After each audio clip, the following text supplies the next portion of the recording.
Hermanas, hermanos, soy el padre Eduardo Chávez, canónigo, que aquí, gracias a Dios y a mis hermanos canónigos como al cardenal don Carlos Aguiar, me han nombrado canónigo, teólogo, magistral guadalupano del Cabildo, del Venerable Cabildo, cosa que me honra mucho el poder ayudar, servir a través del conocimiento que se me ha permitido de Santa María de Guadalupe en todos estos años, de estar constantemente, yo diría más que en el estudio de Santa María de Guadalupe, viviendo, tratando de vivirla a ella, porque realmente es más allá de algo intelectual, es más allá, lo es.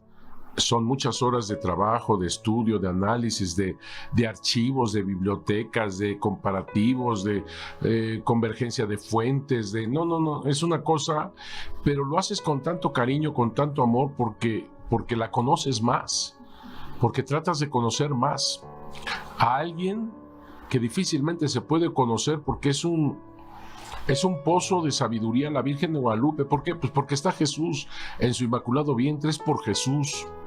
Es por Jesús. Es un poco como la Sagrada Escritura, pues, comparando un poco. Es que precisamente tú ves la Sagrada Escritura, te la puedes aprender versículo tras versículo, pero hay que vivirla, y siempre es un estar constantemente con la Sagrada Escritura, captando que son cosas nuevas, que son cosas actuales, que siempre estaban ahí, pero que en ese momento, por X, Y o Z, no alcanzabas a vislumbrar. Es también como la vivencia cuando estás con una familia querida, tu madre, tu padre, tus hermanos, ahí están. Pero cuando te sumerges más al entendimiento de cada uno de ellos, descubres una maravilla que nunca antes habías visto. Es algo así. Es conocimiento, pero es vivencia. Es conocimiento, pero es el estar constantemente bajo su inspiración, porque una de las cosas que yo tengo clarísimo es ella la que inspira, ella la que te dice por aquí, ella es la que te dice, te guía, te cuida, te protege y te lleva a Jesús, es para mí algo muy importante el ser teólogo magistral guadalupano, por supuesto, pero también el hecho de haber tenido la oportunidad de ser el postulador de este gran hombre de San Juan Diego Cuauhtlatoatzin. San Juan Diego, que gracias a él nosotros conocemos, especialmente por tradición oral, que comienza con él es la fuente de esa tradición oral, todo el evento guadalupano. Después los que pudieron hacerlo, porque no todos los indígenas sabían caracteres latinos. Es la nueva memoria. Es decir, los indígenas tenían códices y tenían glifos, dibujos en esos códices, y cada dibujo tenías tú que conocer de memoria lo que significaba y en el entorno de todos esos dibujos lo que puede significar. Es todo un compendio ahí, no fácil, todo era a base de memoria. Cuando comienzan a comprender los caracteres latinos, comienzan a saber de caracteres latinos, que te vuelvo a repetir, es su nueva memoria, comienzan entonces a plasmar el evento guadalupano según lo que van escuchando por tradición oral, que vuelvo a repetirte, la fuente de esa tradición oral es Juan Diego. Entonces ellos comienzan con caracteres latinos a plasmarlo, y ahí tenemos el Nicamopowa, y ahí tenemos el Nicamotepana, etcétera, etcétera. Que bueno, queda en una nueva memoria. Pero no todos los indígenas, el 99.9%, no comprendía caracteres latinos, no sabían caracteres latinos. No por esto estoy diciendo que sean incultos, no estoy diciendo eso, sino su cultura era otra, totalmente distinta. Eso es lo que estoy diciendo. Pero caracteres latinos no comprendían más que uno que otro, que gracias a los primeros misioneros de manera especial los instruyeron en ello, en caracteres latinos, la nueva memoria.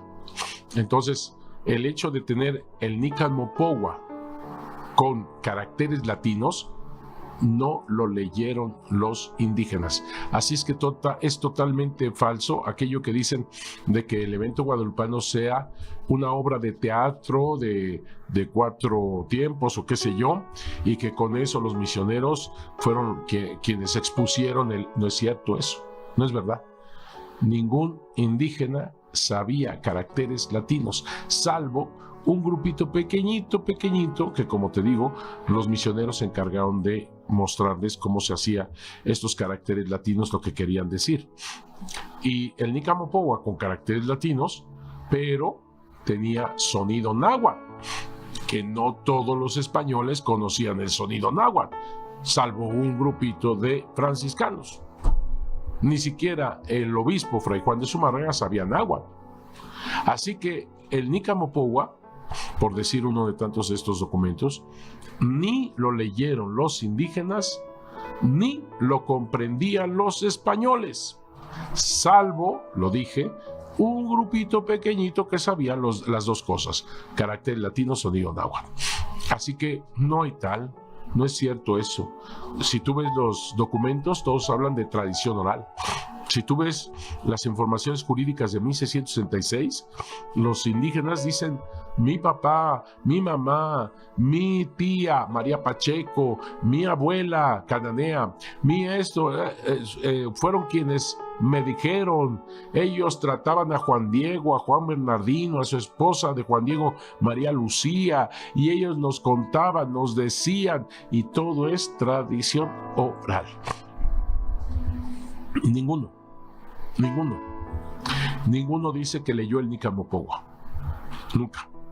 Así que hay que tener cuidado, precisamente entendiendo las fuentes históricas. Y te estaba diciendo que para mí fue algo maravilloso el ir metiéndome a todo este evento milagroso, porque todo ese evento es un milagro, es una armonía, es una unidad, es una poesía, realmente es algo increíble la Virgen de Guadalupe. El hecho también de tener ser director general del Instituto Superior de Estudios Guadalupanos, que se funda después de la canonización de San Juan Diego.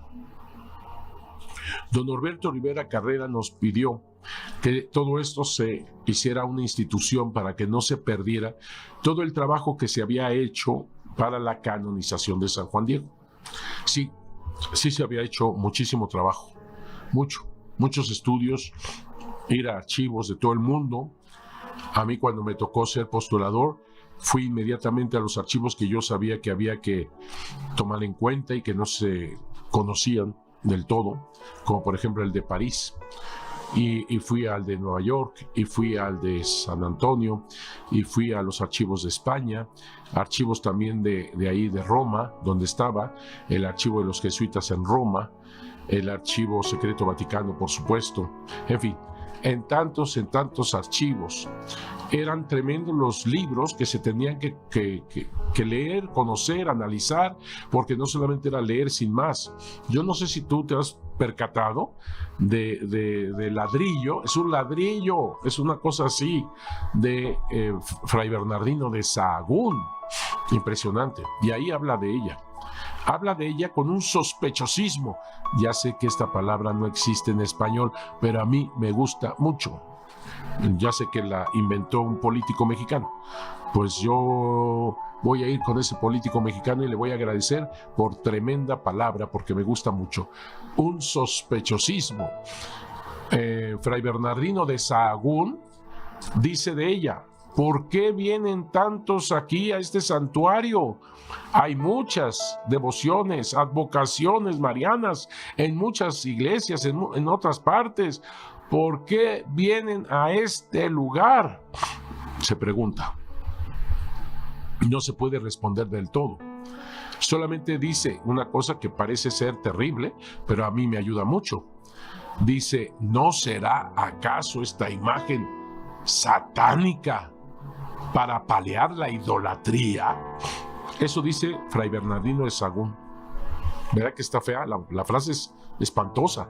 ¿No será acaso esta imagen satánica para paliar la idolatría? Pero él, con esa frase, te digo, me gusta en este sentido, de que nos está hablando de que no la entiende, no sabe por qué vienen a este lugar bendito y no a otras. Alguno trató de explicarlo, que también no responde. Trató de explicar diciendo de que antes había la Cuatlicuetonantzin y entonces seguramente disfrazaron a la Cuatlicuetonantzin como Guadalupe para que todos estos que ya peregrinan a este lugar siguieran esa peregrinación. No responde. ¿Por qué? Porque en tiempos de Fray Bernardino de Sahagún no vienen los indígenas solamente, vienen también los españoles. Ahí tienes la información de 1556, antes de que escribiera Fray Bernardino de Sahagún esta frase, en donde los españoles dicen, aunque le pese a Bustamante era el prior franciscano que estaba muy molesto con el arzobispo Montúfar y arremetió en contra de la Virgen de Guadalupe, y entonces el pueblo español le contesta diciendo, aunque le pese a Bustamante, si antes íbamos una vez, iremos 4, dicen los españoles. Ni modo que digan que los españoles vienen aquí por la idolatría Cuatlicuetonantzin. Absurdo. Sigue sin explicarse Fray Bernardino de Sahagún cómo es que vienen no solamente los indígenas, también los españoles, los mestizos, los de origen africano, porque todos vienen. Y no se lo explica Fray Bernardino de Sahagún.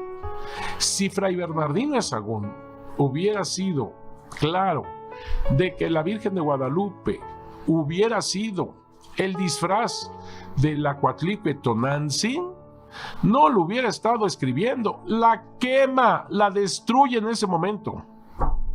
Obvio, pero no da respuesta, porque no solamente en ese escrito, Fray Bernardino de Sahagún no quiere ni siquiera que se le llame Tonantzin. En náhuatl, Tonantzin significa nuestra venerable madre, que como hemos dicho en otro programa, los indígenas cuando hablan de veneración lo dicen en diminutivo: cariño, amor, ternura, dignidad, veneración, nuestra madrecita. Eso significa nuestra venerable madre. Tonantzin, con ese tzin, Tonantzin. No le gusta a Fray Bernardino de Sahagún que se diga Tonantzin, que le llamen Tonantzin, no porque estuviera mal nuestra madrecita, no está mal, nuestra venerable madre, no está mal, sino porque a los indígenas, no a los españoles, a los indígenas les puede llegar al pensamiento la antigua deidad de la Cuatlicuetonantzin. Yo capté más esto que estoy diciendo cuando pongo un ejemplo que a mí me pasó. Cuando estaba en España, estoy hablando de 1993, estaba en Sevilla, precisamente yendo al archivo de Indias, General de Indias, allá en Sevilla. Yo estaba ayudando en la iglesia de los capuchinos. Y ahí una hermana, una religiosa, atendía como sacristana. Resulta que yo, México lindo y querido, ¿verdad?, fui a ver el sagrario para ver cuántas hostias habían, si eran suficientes o no para la siguiente misa. Yo con toda naturalidad fui a la sacristía, veo a la hermana y le digo: oiga, hermana, ¿dónde hay más hostias? La hermana casi se infarta. No diga eso, padre, no diga eso. Y yo, ¿qué dije? Esa palabra. ¿Cuál? Y lo volví a repetir. No diga eso, decía la hermana. ¿Qué está mal? Y dice la hermana: no está mal. Pero esa palabra aquí no se dice porque les recuerda la blasfemia. Porque hay una blasfemia terrible que ahí se usa mucho con la palabra hostia. Por eso no se puede decir esa palabra, porque les puede llegar a la mente la blasfemia. Entiendo entonces ahora a Fray Bernardino de Sahagún. No le gusta que le llamen Tonantzin, no porque estuviera mal, como no está mal la palabra hostia, sino porque les puede venir acá la Cuatlicuetonantzin. Todavía Por eso no entendía yo esto, porque todavía en ese escrito, Fray Bernardino de Sahagún decía, no le llamen Tonantzin, llámenle Teotenantzin. Para mí estaba peor, ¿verdad? Llámenle Teotenantzin, que significa la madre de Dios, la madre de Dios, del único Dios. Y así sí. Así que no estaba peleado con el náhuatl, Fray Bernardino de Sahagún, estaba peleado con esa palabra, porque esa palabra les recordaba la idolatría. Ese era su problema. Entonces vas entendiendo un poquito mejor. Otra cosa, esta frase tan horrible de Fray Bernardino de Sahagún, ¿verdad? ¿No será acaso esta imagen satánica para paliar la idolatría? Me ayuda para entender que tampoco la trajeron de Extremadura a España, porque ¿cómo es posible que un fraile español pudiera decir una frase tan horrenda en contra de la Virgen de Guadalupe diciendo no será acaso esta imagen satánica? Si la hubieran traído de Extremadura, jamás hubiera dicho una cosa semejante Fray Bernardino de Sahagún, por supuesto. Así que por esa frase me ayuda a entender que ni viene de la idolatría, pero tampoco viene de España, la Virgen de Guadalupe. Así que es muy interesante profundizar todo el evento guadalupano. Y yo nada más dije un ejemplo pequeñito, al decir que me tenía yo que leer todo ese tomo ladrillo donde habla así Fray Bernardino de Sahagún para meter en consonancia, ¿no? Y luego los de Fray Jerónimo de Mendieta, Motolinia, también hay que leer sobre todo los primeros tomos de Mariano Cuevas, y hay que leer esto, y hay que leer lo otro, y hay que leer lo otro, y hacer los comparativos necesarios para poder ir profundizando en el evento guadalupano. Yo cuando leí ese ejemplo de Fray Bernardino de Sahagún que te estaba diciendo, no, claro que no tenía todas, como ahorita más o menos ya voy captando un poquito mejor, pero esa base de estudio, de profundizar y de claridad de todo esto que se está manejando. Cuando yo leía a Fray Bernardino de Sahagún, es tan interesante porque él está hablando de montes, está hablando de otra cosa, pero se ve que tiene eso en el alma y lo suelta. Qué interesante que se habla de que no hay documentos sobre la Virgen de Guadalupe en el primer siglo guadalupano. Aquí tenemos un documento que se habla de ella, nada menos Fray Bernardino de Sahagún. Así que no capto que no está en contra de la Virgen de Guadalupe, sino que quería como que pongan atención a esto. Actualmente se le llama Tonantzin a la Virgen de Guadalupe, y yo lo quiero aclarar ahorita ya en este tiempo. No está mal, nuestra madrecita, nuestra venerable madre, y actualmente no es que ya por decir ese Tonantzin ya se va a pensar en una idolatría. Recordemos una cosa, estamos hablando del siglo XVI, cuando se aparece la Virgen de Guadalupe, 1531. Te recuerdo que estaba la Santa Inquisición.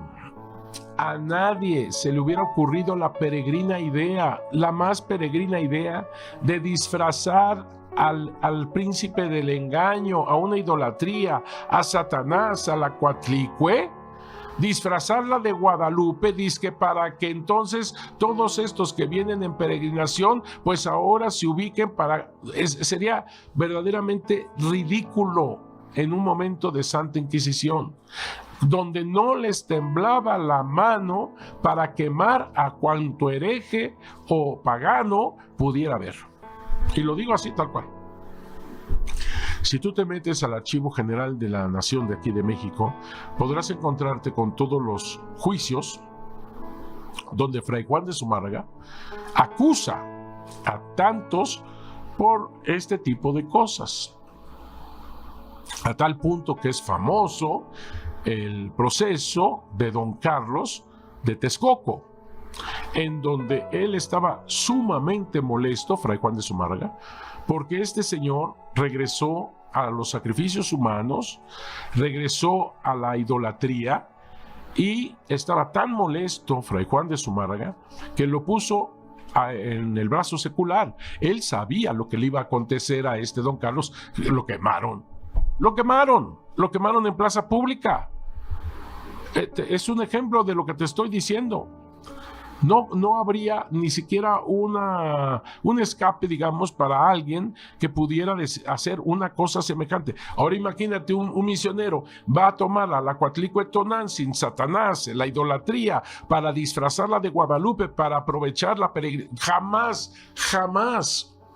Acuérdate que Hernán Cortés, que no es ningún fraile, Hernán Cortés en el momento de la conquista, si leyeras tanto de esto, Hernán Cortés lo primero que hace es destruir ídolos, destruir ídolos. Le da el tour por el Templo Mayor y él se escandaliza de tanto ídolo y no le importó que podría ser asesinado en ese momento cuando destruye ídolos en la cara de los indígenas, recién llegando. Eso sí, como tenía una máscara, ese ídolo tenía una máscara de oro, es así, la máscara, vénganos tu reino, ¿verdad? Pero a destruir los ídolos. No hay paso que no haga Hernán Cortés. Te estoy hablando de alguien que ni siquiera es misionero. Si vieras a Hernán Cortés, por favor lee Francisco López de Gómara. Antes de entrar a batallas, Hernán Cortés lo que hacía era oír misa, que celebre misa, y él ahí comulgando y demás. No iba a permitir que Satanás, que la idolatría fuese a ganar, porque era una batalla cósmica de todo español. Ahora imagínate los franciscanos, imagínate los misioneros. Era una batalla cósmica en contra del diablo. Es más, eso justificaba incluso la conquista, así como lo oyes.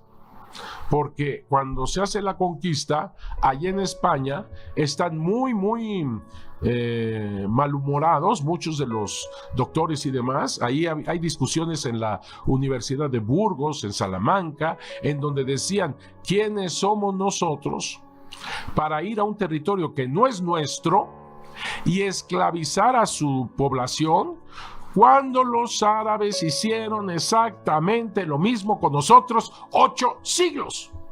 Esa era la discusión en las universidades. ¿Cómo podemos justificar esto? ¿Cómo podemos justificar el ir a otro lugar, esclavizar a la gente cuando los árabes hicieron esto con nosotros?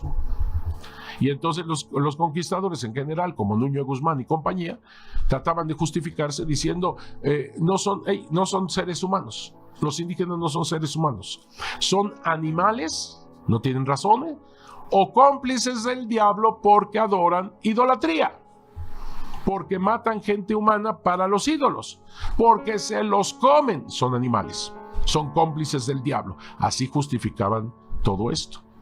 Y los misioneros decían, estamos cumpliendo lo que dice nuestro Señor. Vayan por todo el mundo y bauticen en el nombre del Padre, del Hijo y del Espíritu Santo. ¿Tú crees que un misionero de esa índole, de esa mentalidad, ahora va a disfrazar a Satanás, a la Coatlicue, para hacer caer a esta bola de tontos de los indígenas supuestamente? Claro que no. Claro que no. Era una batalla cósmica en contra del diablo, en contra de la idolatría. Tú puedes leer todos los documentos, los manuscritos, los libros. Ahí tienes a Motolini, a Jerónimo de Mendieta, a Sahagún. Es más, la obra de Sahagún que hemos hablado, esta obra así que parece un ladrillo, al inicio, desde el prólogo, dice, todo esto es para saber de qué es la enfermedad de este enfermo, el indígena, y arrancar de raíz, sobre todo la idolatría, arrancarla de raíz, porque eso venían los misioneros, arrancar de raíz al diablo, porque eran seres humanos y por eso los bautizan, porque son dignos de sacramentos, dignos de salvación, eso decían los frailes. Así que, absurdo eso de que supuestamente la Virgen de Guadalupe es un disfraz a la Cuatlicuetonantzin, por el amor de Dios. Se ve que no saben. Se ve que ignoran todo esto de las fuentes históricas del siglo XVI. Y además otra cosa para añadir todavía, la Santa Inquisición no le temblaba la mano para quemar en plaza pública a cualquier pagano, hereje o demás. Y ahí esto, los concilios del siglo XVI, los concilios, pena de excomunión a todo aquel que inventara algo falso o incierto. Que inventara algo falso o incierto. Excomunión. La excomunión significa te mueres, te vas al infierno, así de fácil. En el siglo XVI no hay tal pensamiento de andar haciendo alianzas con Satanás para que la gente entre a la verdad de la Iglesia Católica. Simplemente es absurdo. Un comparativo para que me entiendan actualmente. Es como pensar que un sacerdote misionero de ahora usara la Santa Muerte para evangelizar. Es absurdo, es ridículo. La Santa Muerte, esa idolatría, es ridículo. Haz de cuenta que pasan los siglos y lo primero para justificar, para decir no existió, no apareció la Virgen de Guadalupe, es decir algo semejante. Hazme un favor. No. Entonces no resuelve, no va. Ahí están todos los documentos. Bueno, parte de esto fue lo que hablamos en la Santa Sede, que ya te platicaré cómo estuvo, cómo se preparó, todo lo que se organizó, y todo esto por el Papa Benedicto XVI. Esto fue en el 2012. En un año anterior, 2011, Benedicto XVI, había invitado a todos los cardenales, obispos, arzobispos de América Latina para celebrar juntos el 12 de diciembre. Todos. Tú me podrás preguntar, perdón, pero un obispo, un cardenal de Argentina, ¿cómo va a ir a celebrar el 12 de diciembre? Pues sí, así es. Porque en Argentina se ama a la Virgen de Guadalupe. Si te platicara que yo fui a hablar con los cardenales de allá, de Argentina, con los sacerdotes de Argentina, a hablarles de la Virgen de Guadalupe, invitados por ellos. Y todavía un sacerdote que tenía relación con respecto a la Universidad Pontificia de allá y al Seminario Conciliar de allá, de Buenos Aires, me invitó inmediatamente para que fuera a hablar en la universidad con los muchachos del seminario que ahí estudiaban. Y así fue, de la Virgen de Guadalupe. Y si te platicara cuando me invitaron a hablar de la Virgen de Guadalupe en la semana de formación que tenían los obispos de Brasil, como lo oyes, en Río de Janeiro, Brasil. Y esa es toda una historia también que Dios mediante te contaré en estos programas para que veas cómo es amada la Virgen de Guadalupe. Por eso Benedicto XVI, captando todo esto, invita a todos los obispos de América, Estados Unidos y Canadá también, América, a todos invita para que juntos se celebre el 12 de diciembre en el Vaticano. A todos, porque te recuerdo que fue Juan Pablo II quien puso a la Virgen de Guadalupe como patrona de todo el continente americano. Yo aquí lo dije en alguna ocasión y nada más te recuerdo rápidamente. En el 1910 es patrona de América Latina. Por el Papa lo determina patrona de toda América Latina. Como a nosotros nos gusta meternos en guerras y demás, 1910 ya te acordarás. Entonces hay momentos muy difíciles donde incluso tratan de destruir la imagen de la Virgen de Guadalupe en 1921, 14 de noviembre, un bombazo, te recuerdo. En 1933, cuando ya se calman las cosas, otra vez vuelven a insistir todos los obispos de todo el continente, americanos y canadienses también, de que ella sea su patrona. El Papa concede que sea nuevamente ratificada, confirmada, como patrona de toda América Latina. En 1935 son los obispos de Filipinas quienes le piden al Santo Padre, son los obispos quienes le piden al Santo Padre, no a los mexicanos, que quede claro, son los obispos quienes le piden al Santo Padre que ella sea su patrona, Filipinas. Y en 1935 concede el Papa, 1935 concede el Papa que la Virgen de Guadalupe sea patrona de Filipinas. Pasa el tiempo y los obispos siguen insistiendo de que la quieren como patrona y se empiezan a ver más y más y se dan cuenta en Estados Unidos sobre todo que lo católico llega con todas las personas hispanas, no los mexicanos solamente, los hispanos en general. Fíjate, en Miami hacen un santuario de la Virgen de Guadalupe la gente de Venezuela que está allá. O sea, es algo impresionante la Virgen de Guadalupe. Y es Juan Pablo II quien en 1999 pone a la Virgen de Guadalupe como patrona de todo el continente americano. Por eso Benedicto XVI invitó a todos los obispos del continente americano para celebrarla el 12 de diciembre del año 2011. Y ya te platicaré qué sucedió después. Que Dios los bendiga mucho, cuídense mucho, y qué sabroso en estas pláticas, porque vamos conociendo más y mejor a la Santísima Virgen de Guadalupe. Que ella los bendiga y los cubra con su manto lleno de estrellas y de amor, que es Jesús. Que Dios los bendiga.